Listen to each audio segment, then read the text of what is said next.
17:30 proti Olomouci a zápas na Zlínách 18.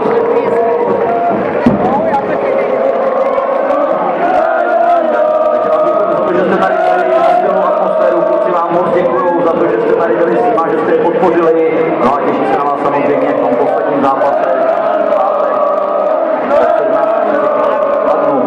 Díky vám a mějte krásný zbytek víkendu a příště na hokej v Chomutkově.